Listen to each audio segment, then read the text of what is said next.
exceptionnellement pour la version de 6 heures. J'accepte de passer quelques minutes sur la question de l'art contemporain.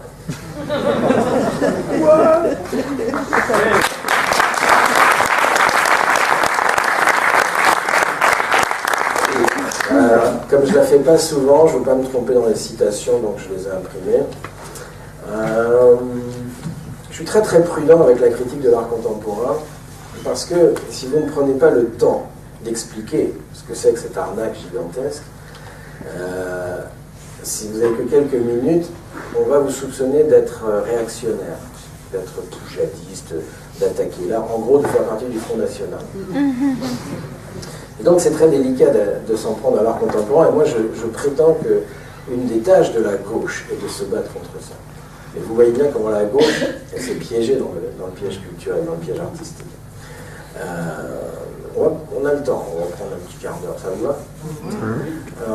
J'ai eu une intuition la première fois,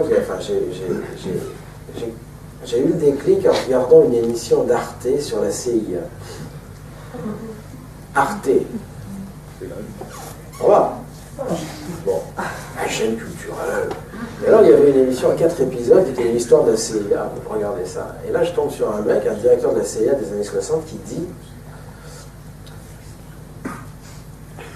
l'opération de désinformation la plus réussie de toute l'histoire de la CIA est le financement de l'art contemporain en Europe. Et là, je me suis dit, ok, là, il va falloir que je bosse. Lisez le livre de Florence Saunders, une historienne américaine, c'est sa thèse sur ce truc-là, sur le financement de la culture avec un grand cul. Lisez ce livre, ça s'appelle « Qui mène la danse ?» on trouve encore tout à fait en librairie. Et elle vous explique comment la CIA va comprendre la nécessité absolue de détourner toute l'intelligentsia européenne de la tentation communiste. Tous les artistes, tous les intellectuels sont tentés par l'égalité communiste. Et les Américains ont un sacré problème avec ça. Et donc ils vont encourager des formes d'art qui ne disent plus rien sur rien, qui ne s'enracinent plus dans la société, qui ne parlent plus du monde, qui ne sont plus que des jeux formels, régressifs, cucu, cocon, bébête et rigolo. Et ils vont encourager ça, ils vont financer ça, et ça va marcher. Ça va marcher parce qu'évidemment, quand vous flattez le caractère narcissique et régressif d'une personne en disant arrêtez de vous emmerder, arrêtez d'apprendre à sculpter, arrêtez de parler de la société, tout ça, c'est dépassé, c'est du réalisme socialiste, faites-vous plaisir, etc. Il y a des gens qui sont prêts à l'entendre, surtout si on leur donne plein d'argent derrière, que cet argent vient de la CIA sans que personne ne le sache. L'histoire de l'Institut pour la liberté de la culture, tout ça, lisez le bouquin de Florence Saunders, tous ces machins. Par exemple, en 74, ou 71, j'ai un doute, il y a Brejnev, 74, c'est possible, c'est encore Brejnev-Nixon, 74, c'est possible, le bref, bon, peu importe. Il y a un risque de famine en Russie, et Nixon va accepter de filer à Brejnev en secret des millions de tonnes de blé. Et alors, il y a eu une petite expo d'art contemporain dans Moscou par des jeunes artistes qui font des trucs nazes, des trucs provocateurs, voilà. Et puis elle a été rasée au bulldozer, c'était dans un terrain vague. Évidemment, tout de suite, les flics sont arrivés, les soviétiques, allez, dégage. Et bien, les Américains vont conditionner la livraison des millions de tonnes de blé à la tenue de cette expo. Et c'est une petite clique de 10-15 artistes, c'est pas grand-chose, c'est des petits... Voilà. Et c'est juste pour vous dire, ils vont conditionner les millions de tonnes de blé à la tenue de l'expo d'art contemporain. Ils savent le pouvoir de ce truc-là. C'est extraordinaire. Qu'est-ce que je peux vous dire? L'idée de l'art contemporain, c'est d'éliminer le travail. C'est bien complètement idéologique. Si vous voulez, il y a un artiste français, il signe, quand il va au resto, il a une nappe en papier, il déchire un coin, il le signe. Et puis quand il a, je ne sais plus combien, je ne suis pas spécialiste de ça, mais quand il a, disons, 12 déchirouillis, je dis n'importe quoi, il en fait une œuvre. Bon, ça s'est vendu, son truc, il y a 4 ans, à la Biennale de New York, 200 000 €, et puis ça rentre dans des fonds spéculatifs à la Société Générale, ça va devenir 400 000 €, qui vont devenir 600 000 €, c'est un marché de l'art. Et puis François Pinault va pouvoir y aller, il était fiscalisé. François Pinault et ses potes, les millionnaires. Et ça, c'est le rêve du capitalisme. Le rêve du capitalisme, c'est de fabriquer de la valeur sans fabriquer de la richesse. Vous voyez l'idée? C'est de fabriquer de l'argent en éliminant complètement l'idée même de travail, c'est-à-dire nous. On se passe en nous. Et l'art contemporain réalise ça. Et dès les années 60, vous avez des galeries en France qui vont absolument virer tout ce qui est peinture, tout ce qui est sculpture, et qui vont se mettre à exposer du non-travail. Et vous avez des milliers d'artistes qui vont se mettre à crever la faim. C'est des gens qui continuent d'apprendre à travailler une forme, à travailler une matière, à souder, à sculpter, à peindre, tout ça va disparaître. Et ils vont se retrouver dans une marginalité considérable. Tous ces gens-là, ce qu'on appelle les artistes de la main. Lisez le livre de Aude de Kéros qui s'appelle L'art caché, et c'est extrêmement édifiant. Et va se mettre en place cette espèce d'art de marché qui s'appelle l'art contemporain. À partir du geste de Duchamp sur le Nuit Noire, les Américains vont comprendre un truc génial. Duchamp est un vrai artiste. Il fait un jour une provocation avec un Nuit Noir, et les Américains ont un flash. Ils se disent, mais bon Dieu, mais c'est bien sûr. Pourquoi attendre le jugement de la postérité? Pourquoi attendre 2 siècles que le public décide qu'une œuvre a de la valeur? Un Rembrandt, un Picasso, j'en sais rien. Il suffit d'inverser le truc. Il ne faut pas attendre que ça soit l'œuvre qui fasse l'artiste. Il faut faire le contraire. Il faut désigner des gens, se mettre d'accord entre nous, désigner des gens comme artistes, et à ce moment-là, tout ce qu'ils font, c'est de l'art. Et c'est de l'art immédiatement. Et donc, vous pouvez construire un marché avec ça, alors que vous ne pouvez pas faire un marché avec du Velázquez, parce qu'il n'y en a pas assez. Alors qu'avec du Damien Hirst, vous pouvez, parce qu'il suffit de remplir une armoire avec des gélules, et que vous pouvez faire plusieurs fois par jour. Qu'est-ce qu'il faut pour qu'il y ait un marché? Il faut 3 conditions. Il faut des riches, il faut des millionnaire. C'est pour ça qu'il y a un marché de l'art qui émerge en Chine. Il faut des œuvres à profusion. C'est à ça que sert l'art contemporain, de pouvoir fournir ce marché. Et il faut qu'une institution garantisse la valeur de cette œuvre et la cote de l'artiste. Et ça, c'est le ministère de la Culture chez nous. Et il fait ça avec de l'argent public. C'est pour ça que je trouve qu'on a le droit d'en parler. D'accord? Quand le ministère de la Culture achète avec l'argent public à des sommes extravagantes, des âneries, des andouilleries, des gags, cucu, concon, bébête et rigolo, il crée une cote, et par décision du Conseil d'État de 1991, ça c'est dans le livre de Christine Sourgin qui s'appelle « Les mirages de l'art contemporain », par décision du Conseil d'État, le prix d'achat des œuvres d'art contemporain par l'État, par le FNAC, est tenu secret. C'est une des seules exceptions dans la République française. Vous ne pouvez pas avoir accès à cette information. Ni les journalistes, ni les députés, je crois. Enfin, on ne sait rien, ça a vérifié. Mais en tout cas, c'est secret. Parce que ça pourrait nuire à la cote de l'artiste. Et donc, vous avez cette triangulation, une institution qui garantit le truc et qui se met d'accord pour dire lui, lui et lui. On va dire que c'est des artistes. À partir de ce moment-là, on peut vendre leur truc à des sommes complètement délirantes et on peut faire un marché de l'art. Moi, ça ne me gêne pas que les riches s'amusent avec des âneries. Je m'en fous. Les riches font ce qu'ils veulent avec leur pognon. Mais là c'est pas avec leur pognon, c'est avec notre pognon qu'ils font ça. Puisqu'il y a le ministère de la Culture derrière. Et donc là, il y a un sacré problème. C'est pour ça que ce qu'on appelle l'art contemporain, et ça c'est une sublime arnaque, ça fallait y penser. Il fallait la trouver, celle-là. C'est génial. L'art contemporain, ça veut dire que c'est aujourd'hui, mais c'est comme ça qu'on fait de l'art. Pas du tout. L'art contemporain n'est pas un art qui suit une évolution de l'art, c'est une rupture idéologique et politique. L'art contemporain, par exemple, prétend, il le dit, prétend expulser la question du beau. Et donc on vous apprend dans les écoles d'art, ceux qui font médiation culturelle, que la question du beau est dépassée maintenant. L'art ne s'occupe plus du beau. Ah oui, mais il ne suffit pas de le dire pour que ça soit le cas. Vous ne pouvez pas éliminer la question du beau, c'est impossible. Vous pouvez toujours dire... il y a 3 questions qui valent en philosophie. Il n'y en a pas 4, il y en a 3. Qui résument toute la philosophie humaine. Il y a 3 questions. Ça, c'est qu'est-ce qui est beau?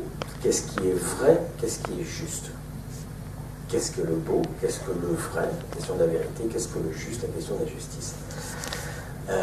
Vous pouvez toujours dire que le beau n'existe plus. Cette question est une question universelle. Je ne sais pas si je me fais comprendre. Imaginez un État qui dirait le vrai n'existe plus. Question de la vérité, fini. Ça n'existe pas la vérité. Ou qui dirait la justice, ça n'existe pas. Il n'y a plus de justice. Vous voyez ce que ça donne?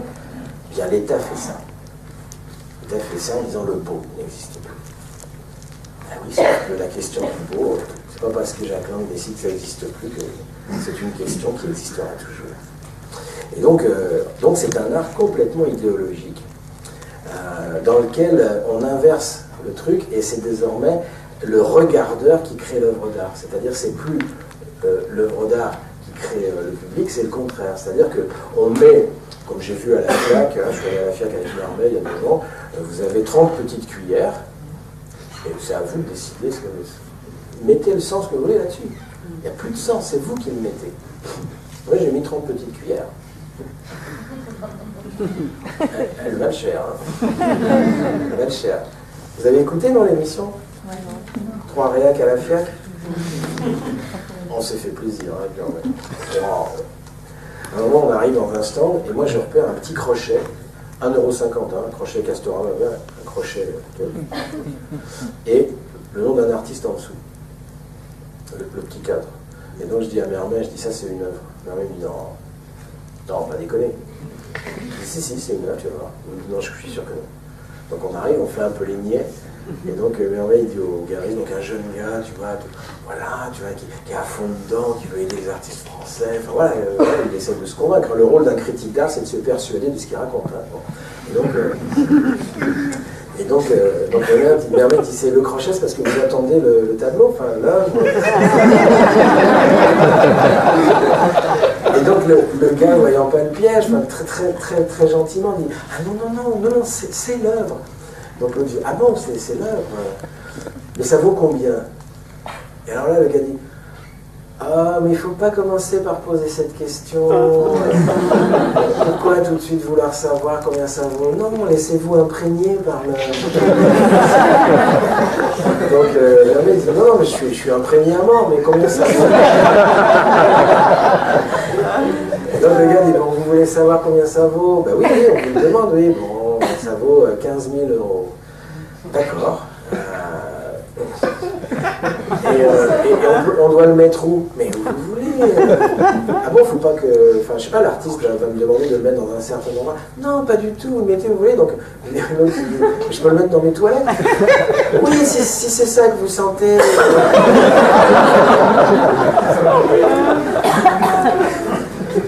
C'est de l'art de marché. C'est de l'anti-art, c'est du non-art. J'ai aucun problème avec ça. Puis en plus, maintenant j'ai lu, ça va, je me sens pas tout seul.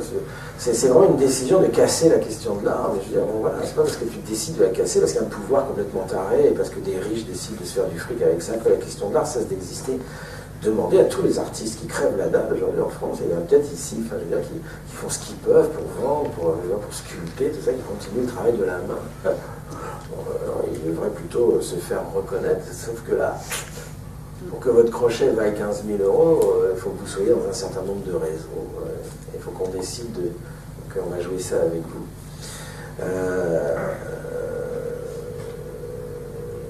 Envoyer promener les normes et les garde-fous. Bref. En fait, il s'agit d'une culture officielle démocratique.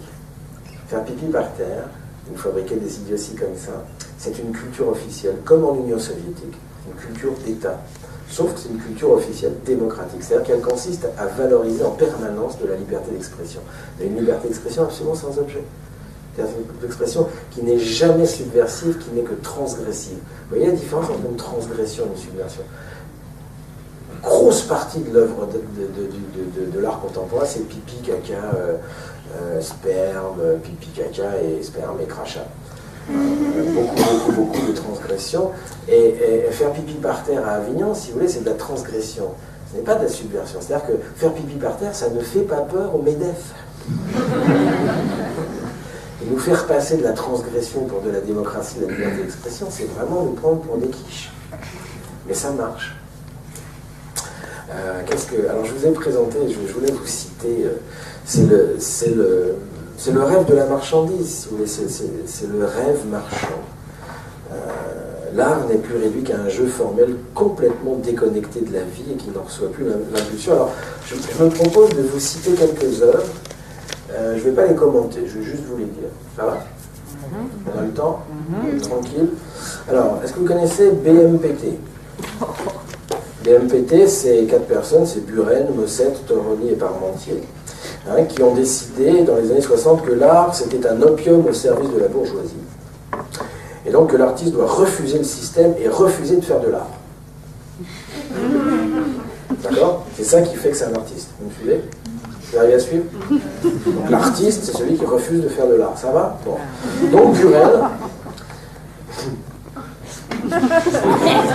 Donc Buren décide qu'il ne fera plus que des rayures verticales. 7 cm et demi.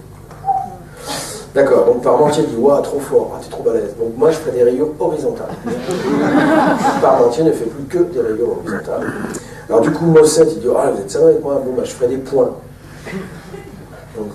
D'accord? Et des petits ronds. Et comme Mossette fait des petits ronds, Toroni dit « Bon, bah, je ferai des carrés, hein, des petits carrés. » Voilà, ils ont tenu parole hein, en tenant toute leur vie une peinture minimale. Marcel Duchamp dira, en regardant une œuvre de Buren, comme c'est emmerdatoire. Question bourgeoisie, ces 4-là ont plutôt bien réussi. Hein. Alors, support surface. Support surface, donc c'est un autre groupe. Alors, support surface, c'est très chouette. Alors, vous avez deux œufs, ils peignent des châssis sans toile.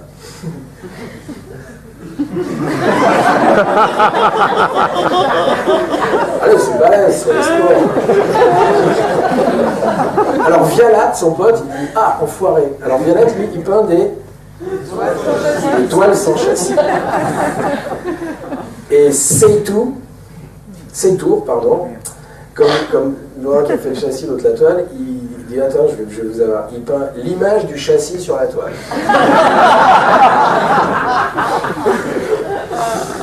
Voulant en finir avec les conventions de la peinture, tous finiront professeurs dans les écoles d'art. Hein.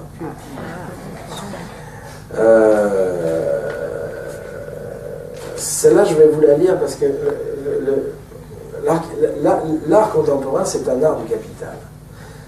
C'est du réalisme capitaliste. Vous avez le réalisme socialiste, hein, c'est un ouvrier avec sa grosse pelle bien peint. Ben ça, c'est du réalisme capitaliste, c'est tout. C'est-à-dire, c'est de l'art d'État. C'est une esthétique officielle. Je cite « Je ne voulais pas laisser la beauté à ceux qui pensent que la beauté est du côté du métier. Ceux qui prétendent vendre non pas une œuvre mais une idée, dit Christine Chaurzin, devraient planer dans le ciel du pur désintéressement. Or, ils sont loin de cracher sur le matérialisme de la rétribution. » Il y a cette idée du refus de l'évaluation. Si vous voulez participer, quand le public participe à l'œuvre d'art contemporaine, participer, c'est refuser de juger. Mais ça, ceux qui sont dans la politique de la ville le savent. Hein. La démocratie participative, ça sert à nous empêcher de juger. On ne peut que participer. Donc participer, c'est pas dire ça va pas, c'est nul, ce quartier c'est de la merde, et ce que fait le maire c'est n'importe quoi. Non, ça c'est pas participer. C'est donc anti-politique. Hein. Le sens de l'œuvre n'est plus la déduction de sa forme. Alors je cite, on y va. Allez, je vous donne 10 exemples.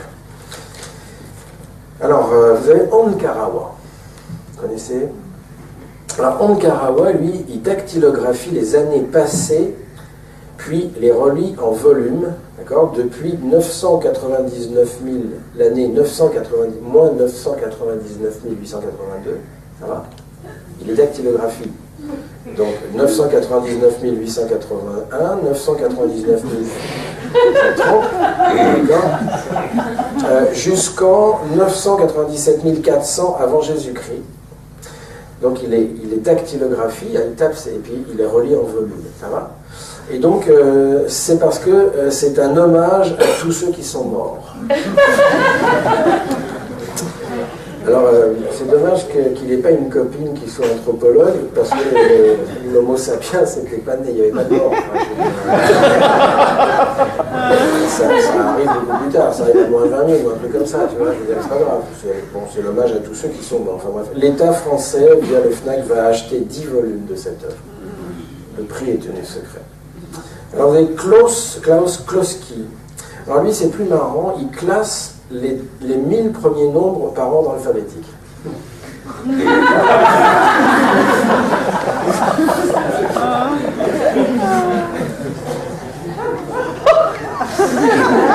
Je me demande s'il n'y a pas des poujadistes dans la salle.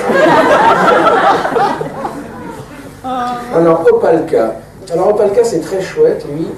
Il s'est amusé à peindre des nombres de plus en plus blancs. Donc, il peint sur une toile, hein, donc il peint des nombres. Et puis, toute sa vie, donc, il a fait ça pendant un nombre d'années absolument considérable. Et c'est de plus en plus blanc. Donc, alors, la toile est devenue totalement blanc au 1 000e. Et juste avant de mourir, il vient de mourir, il en était au 6 millionième. Il avait évidemment vendu une somme extravagante, sa dernière toile, c'est-à-dire la toile, quand il serait au moment où il mourrait, il avait prévendu cette toile. C'est de l'art contemporain, c'est un peu de l'art de marché quand même. Le jeu de paume a accroché l'œuvre en célébrant un art complètement dégagé des contingences de la vie. Et Opalka dit « J'ai compris le sens de ma vie dans le non-sens à peindre une suite de signes logiques allant nulle part et avançant à la rencontre de moi-même. »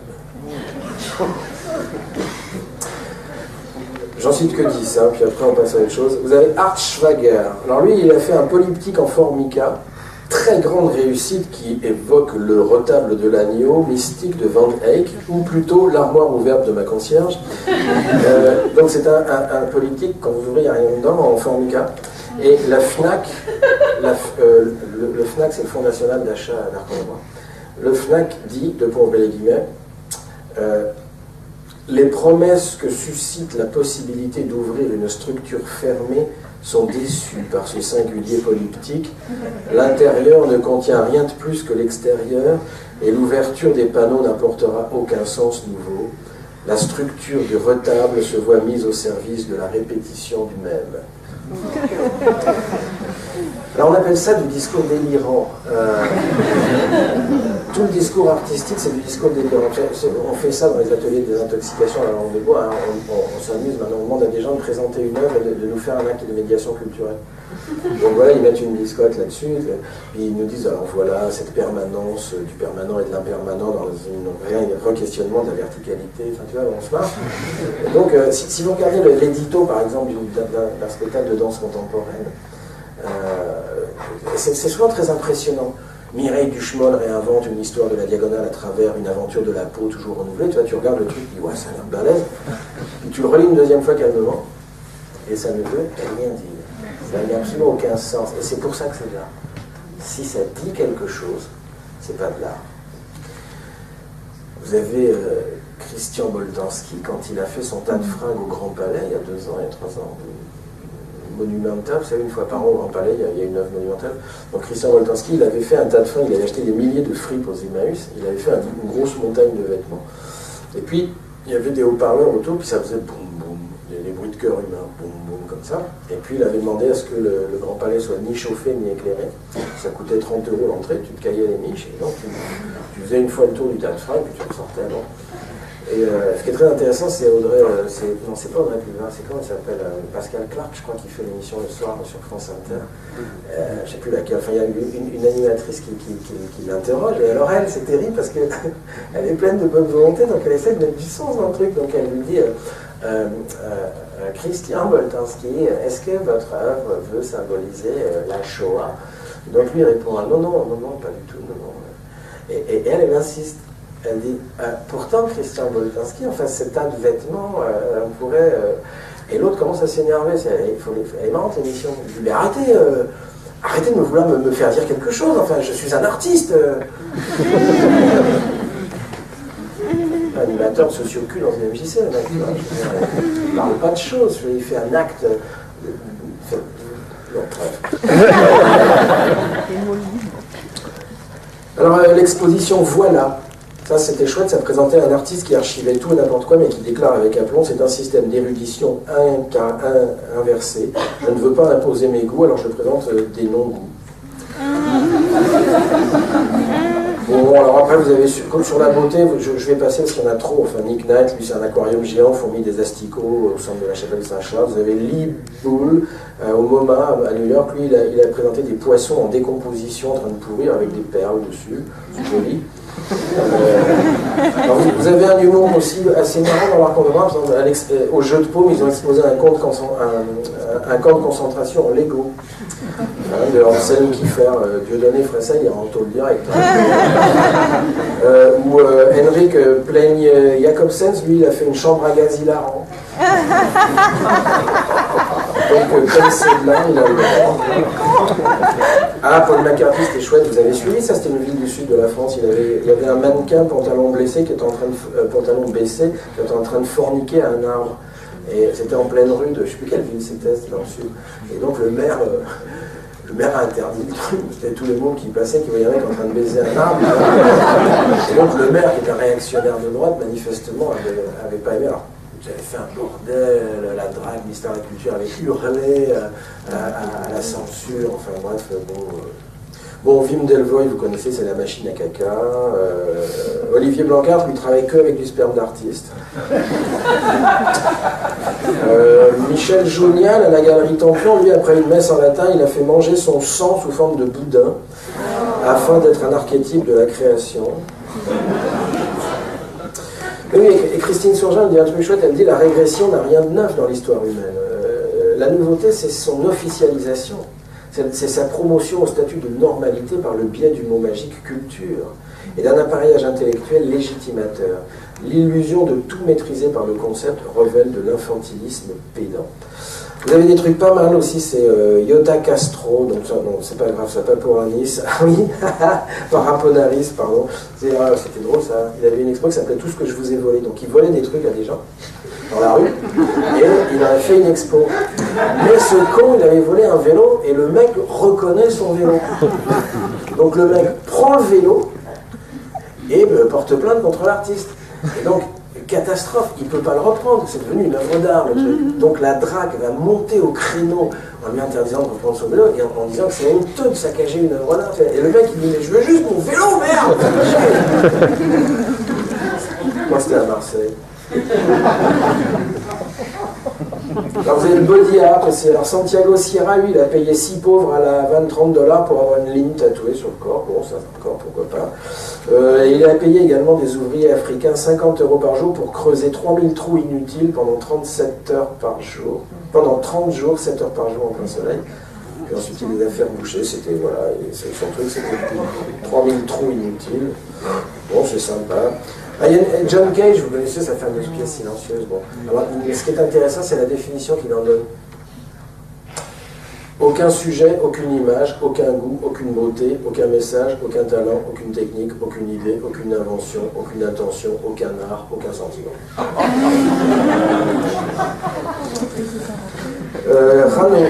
Rano, lui, c'est un Français, il a détruit sa maison à la Seine-Saint-Cloud, il expose des gravats dans des bacs chirurgicaux. Donc, vous pouvez acheter des morceaux de sa main. Enfin bon, voilà, je pourrais vous... Voilà, j'ai pas assez travaillé, puis j'ai pas envie de vous lire des trucs, donc simplement, c'est un art extrêmement aliénant, si vous voulez, parce que ça crée une violence symbolique, donc il est très difficile de se défendre. Vous voyez ça. Moi, je pense qu'il n'y a aucun problème, parce qu'à gauche, je ne comprends pas qu'à gauche, on défende ça. Ça ne sert qu'à de la défiscalisation, c'est une niche fiscale, c'est une arnaque, enfin, c'est n'importe quoi. La première fois, c'était en 91 qu'une œuvre d'art contemporaine a dépassé une œuvre d'art ancienne, c'était chez Sotheby's, puisqu'un Velázquez s'est vendu 12 millions d'euros et à la même vente, le Damien Hirst s'est vendu 13 millions d'euros. Et c'était une petite armoire, vous savez, vitrée avec pleine de gélules à l'intérieur. Enfin, voilà. Excusez-moi d'avoir été un peu long sur l'art contemporain. Je n'attaque pas l'art, au contraire, enfin, je défends l'art. L'art contemporain, lui, attaque l'art. Il prétend liquider la question de l'art. C'est très grave. C'est complètement totalitaire. Quand vous expulsez le sens, c'est du totalitarisme. Si on ne peut plus juger, penser, travailler les contradictions, c'est mort. C'est très grave. C'est un projet idéologique très inquiétant. Et donc, je reviens en arrière. Malraux veut du marbre.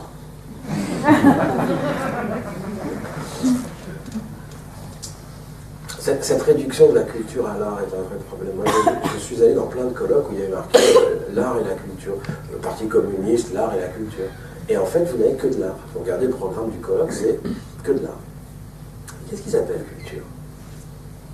Je me suis fâché avec eux, hein, ils ne me feront plus venir. Hein.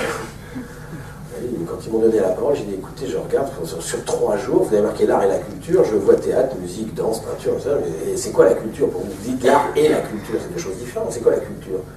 Et juste, je vais vous poser 3 questions. Est-ce que, pour vous, Parti communiste français, est-ce que vous pensez que le baccalauréat, dont la fonction depuis 50 ans est d'empêcher 30% de la population française d'avoir accès aux études supérieures, c'est-à-dire la classe ouvrière, et 30% de pauvres, interdits de culture critique, c'est à ça que sert le bac. Vous trouvez que les pauvres sont génétiquement bêtes. Est-ce que vous, Parti communiste, vous trouvez que c'est un problème culturel? Deuxième question, le management dans l'entreprise, le management par la compétence, hein, que des jeux de langage à la con sur l'excellence, la qualité, qui fait que les gens se suicident. Est-ce que vous, Parti communiste, vous trouvez que c'est un problème culturel, ça? Ou est-ce que le problème culturel, c'est seulement le tas de fringues de Boltanski au Grand Palais? Là, il y a un mec qui m'a interrompu, qui a dit c'est scandaleux d'entendre ça, c'est du sarkozysme. Et il dit ça tombe bien, ça me permet de la troisième